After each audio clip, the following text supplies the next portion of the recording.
तो ये प्रसाद समझकर फेंक रहा है क्या? ये प्रसाद समझकर तो नहीं। कंप्लीट करने दीजिए मुझे, सुनिए। और आज के दौर में जो बच्चा पैदा होने के बाद खजूर पर शहद लगा, वो अच्छी चीज है, लड़के को वो भाई वो आपकी आस्था है, वो अच्छी बात है, वो आपकी आस्था है। जाता है वो बात, ये एक बात ये प्रॉफिट तक महदूद थी, इसके बाद इस बात की इजाजत नहीं है। ये बात क्लियर है। जिस तरीके ये इनको नहीं समझ आ रही ना कादरी जी, आप बिल्कुल अच्छी बात कर रहे हैं। जबरदस्ती खिलाते हैं, हमारे पास ऐसी कोई पत्रिका नहीं है। बहुत सही कादरी जी, यहाँ पर ये लोगों को समझाइए ना, ये जितने जावेद हैं, ये मैं कह रहा हूँ थूक विक्रेता कितने जावेद होंगे, तो एक सामने आया, इनके कई वीडियोस आ गए, ये लोग गलत समझ रहे हैं शायद, आप समझाइए इनको। कोई भी करा, जो कोई भी करा गलत करा, हम कह रहे हैं आपको। जो कोई भी किया, चाहे जावेद करे चाहे कोई भी करे, करा क्यों? ये रिलीजियसली किया ना, आप समझ नहीं रहे, मैं क्या पूछ रहा हूँ। रिलीजियसली नहीं है, कतई नहीं है रिलीजियसली। तो फिर क्यों, फिर किसी और ने क्यों नहीं किया भाई? वो कह रहे पानी नहीं तो थूक दो, मेरे थूक में जान है। एक सुनिए ना, एक सुनिए, मैं कह रहा हूँ ना, मेरी बात सुनिए। इन्होंने, आ रहा हूँ सोफिया जी, इन्होंने कहा मेरे थूक में जान है। एक एक्टर है, उनका वीडियो में कई बार आप लोग, मैं एक्ट्रेस के हाथ में थूक देता हूँ और उनका करियर बन जाता है, जिस एक्ट्रेस, और ये लोग कभी कहाँ थूकते हैं। मतलब ये चीजें क्या रिलीजन से जोड़ना गलत है? डॉक्टर रिजवान अहमद, क्या मैं गलत हूँ? रिलीजन से जोड़ना ना गलत है क्या, या ये सीधा क्राइम का मामला है, लॉ एंड ऑर्डर का मामला है? शायद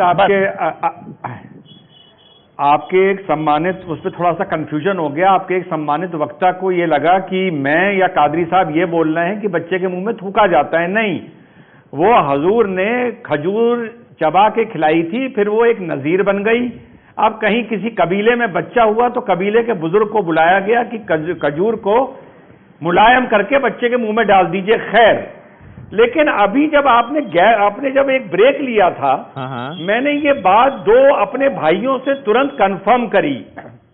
मैं झूठ नहीं बोलता हूं, दो भाइयों से भी कंफर्म करी। हमारे लखनऊ में शिया सुन्नी भाइयों में हमेशा बड़ी तकरार रही है। तो इस डिबेट के दौरान मुझे याद आया कि जब हम छोटे थे तो हम लोगों से ये बताया जाता था कि जब तुम शिया के यहाँ खाना खाते हो, हम सुन्नी हैं, तो वो तुम्हारे खाने में थूक देते हैं। और शियाओं से ये बताया जाता था कि सुन्नी तुम्हारे खाने में थूक देते हैं, इसलिए शिया सुन्नी एक दूसरे के घर में खाना खाना अवॉइड करते थे। तो ये रिवाज कम से कम लखनऊ का हो के मैं कह सकता हूँ। इसके पीछे रीजन क्या है? नहीं, ये नहीं, पुरानी बातें हैं। नहीं, शियाओं पे इल्जाम नहीं है। शिया सुन्नियों पे ये कहा जाता था शिया थूकते हैं, शियाओं से ये कहा जाता था सुन्नी थूकते हैं। पहले पूरी बात सुन लीजिए भाई, आपस में पहले पूरी बात सुन लीजिए। पे क्यों थूक रहे हैं? आपस में थूकिए, किसी को कोई दिक्कत नहीं है ना। एक्साइटेड मत होइए, उत्तेजित ना होइए, जो मैंने कहा वो सुन लीजिए। हाँ, सुनाइए। हो सकता है वहां से ऐसी गंदी चीजों से कोई इंस्पिरेशन ले लेता हो, लेकिन ये चीज रुकनी चाहिए। धर्म संसद से आदि से इनको नहीं जोड़ना चाहिए। ये अलग मैटर है, अलग टॉपिक है, अलग बात करिए और घर जाइए। सोफिया जी कुछ कहना चाह रही थी। सोफिया जी अब आप कहिए। देखिए, मैं भी वही कह रहा हूँ। अब शिया सुन्नी जो आपस में थूक रहे हैं, कोई दिक्कत नहीं। दूसरे धर्म पर जिनकी आस्था नहीं है उन चीजों में, वो तो थोपना हुआ ना। जी सोफिया जी। हाँ, सबसे पहले मैंने पहले भी कहा कि जावेद हबीब 20 साल से इस पेशे में है। और दूसरी बात है कि अगर जावेद हबीब इतने ही ज्यादा इस्लाम के फॉलोअर होते और इस्लाम को बहुत बारीकी से अगर वो फॉलो करते, तो मुझे लगता है कि वो अपना शॉप जो है वो यूनिसेक्सुअल रखते, मर्दों के लिए रखते, औरतों के बाल वो नहीं काटते, क्योंकि औरतों को देखना भी हराम है।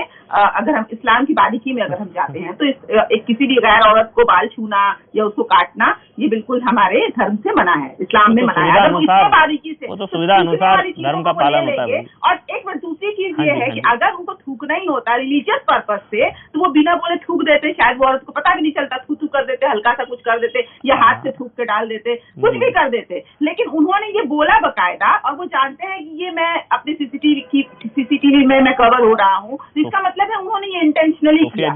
और मुझे नहीं लगता कि धर्म क्या था, उनको लॉयर की जरूरत है, उन्होंने किया, ये गलत है। देखिए, उन पर केस हुआ है, FIR हुई है, वो ही नीड्स ए लॉयर। और सोफिया जी बहुत अच्छी वकालत आप कर रही हैं। मुझे नहीं पता कभी आप हेयर कट लेने गई हैं, उनसे नहीं गई हैं। बहुत बहुत शुक्रिया आप सबका। सौबत के एक बात किशोर राजवानी के साथ।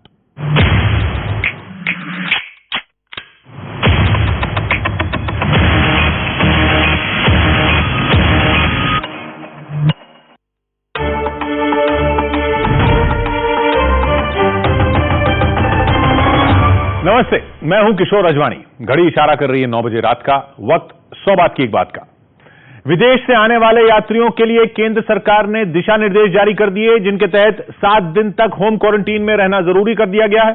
यूपी के मुजफ्फरनगर में एक महिला के बाल काटने के विवादास्पद तरीके पर केस दर्ज होने के बाद हेयर स्टाइलिस्ट जावेद हबीब ने माफी मांग ली। विधानसभा चुनाव से पहले योगी सरकार ने राज्य के किसानों को बिजली की दरों में बड़ी राहत दी और सुप्रीम कोर्ट के आदेश पर नीट पीजी काउंसलिंग का रास्ता साफ हो गया। बड़ी ब्रेकिंग न्यूज, पीएम की सुरक्षा में चूक पर पंजाब की फिरोजपुर पुलिस ने इस मामले में 150 अज्ञात लोगों पर केस दर्ज किया, लेकिन उनके खिलाफ धाराएं बेहद मामूली लगाई। यह खबर आ रही है कि धाराएं मामूली लगाई गई हैं। जिन अज्ञात लोगों पर मुकदमा हुआ है उन पर धारा 283 यानी धरने के जरिए ट्रैफिक बंद करने की धारा के तहत एफआईआर दर्ज की गई है। इस धारा में सिर्फ 200 रुपए जुर्माने का प्रावधान है और आरोपी जमानत पर छूट सकता है। मतलब प्रधानमंत्री की सुरक्षा में चूक जैसे बड़े मामले में इतनी हल्की धारा, और वो भी उस जगह पर जो पाकिस्तान सीमा से बेहद करीब है, ये सवाल उठ रहा है। चमन हमारे साथ जुड़ रहे हैं। चमन, क्या और क्या पता चल रहा है? जी किशोर, देखिए, पंजाब पुलिस ने सिर्फ खाना पूर्ति के लिए एक जो है वो थाना कुलगढ़ी में जो फिरोजपुर के पास थाना है, उस पर 150 लोगों के खिलाफ, अज्ञात लोगों के खिलाफ एक एफआईआर दर्ज की है और उस एफआईआर में धारा 283 लगा के ट्रैफिक बंद करने की धारा लगाई है, जो कि रोड में। हालांकि उस एफआईआर में प्रधानमंत्री